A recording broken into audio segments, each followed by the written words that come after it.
Medical కాలేజీల ప్రైవేటీకరణ నిర్ణయానికి వ్యతిరేకంగా ఆత్మకూరు పట్టణంలో వైఎస్ఆర్సీపీ నాయకులు భారీ ర్యాలీ నిర్వహించారు.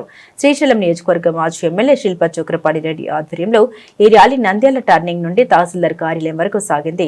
తదుపరి తహసీల్దార్ కార్యాలయానికి చేరుకున్న నాయకులు తహసీల్దార్ సిబ్బందికి డిమాండ్ పత్రాన్ని సమర్పించారు. శిల్ప చక్రపాణి రెడ్డి మాట్లాడారు. డాక్టర్ వైఎస్ రాజశేఖర రెడ్డి పేదల కోసం మెడికల్ రంగాన్ని బలపరిచారు. ఇప్పుడు ఆ వ్యవస్థను బలహీనపరిచే ప్రయత్నం జరుగుతోంది.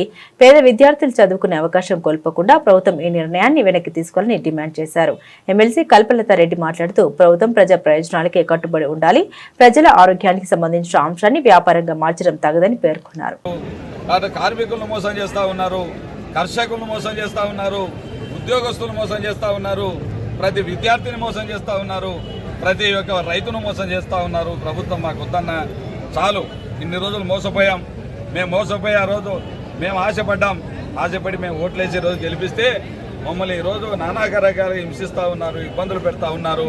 ఏది ఏమన్నా జరిగినా ఎన్ని రకాల ఇబ్బందులు పెట్టినా మేము భయపడామని చెప్పి ఈరోజు బ్రహ్మాండంగా 1 కోటి సంతకాలు కాదు కదా 2 కోట్ల సంతకాలను కూడా రెడీగా ఉన్నారు ప్రజలు, మేము వెళ్తే చాలు అని. ఆ విధంగా ఈరోజు ప్రభుత్వం ఈరోజు ఆ ప్రభుత్వం చేస్తున్నటువంటి చేష్టలకు ఈరోజు ప్రజల్లో పెళ్ళిపోతా ఉంది ఆవేశం. కాబట్టి మనం ఆలోచించుకోవాల్సిన అవసరం మన పార్టీ వారు కూడా ఆలోచించుకోవాలి. ఈ విధంగానే ప్రజల్లోకి వెళ్లాల్సిన అవసరం ఉంది, ప్రజలకు అండగా నిలబడాల్సిన అవసరం ఉంది, ప్రజల వెంటే నడవాల్సిన అవసరం ఉంది, ప్రజలకు ధైర్యాన్ని ఇవ్వాల్సిన అవసరం ఉంది. ఈరోజు రైతన్నలు చూస్తూ ఉన్నాం, దరిద్రులు మనం చూస్తాం. ఎక్కడ చూసినా ఎప్పుడో వచ్చి ఈ చంద్రబాబు నాయుడు వచ్చి పచ్చికరం అన్నట్టు, అది వచ్చి కరం అన్నట్టు, ఎప్పుడో అదో ఇదో యాదో ఒకటి. ఈ సంవత్సరం చూసి 6 నెలల నుంచి ఎడతెరిపి లేని వర్షాలు కురిసి ఈరోజు రైతన్న కుదేలయ్యి ఆఖరి యూరియా దొరకలేని పరిస్థితి దుస్థితి ఈ రాష్ట్రంలో. ఈ రోజు కూడా 600 రూపాయలు అమ్ముతా ఉంటే దాని గురించి మాట్లాడరు.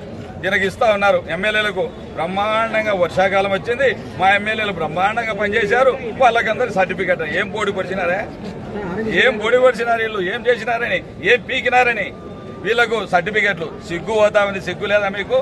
అధికారులకు ఇవ్వండి సేవలు చేసినటువంటి వాని. మా ప్రభుత్వంలో మా జగన్మోహన్ రెడ్డి గారి హయాంలో ఆ రోజు రైతన్న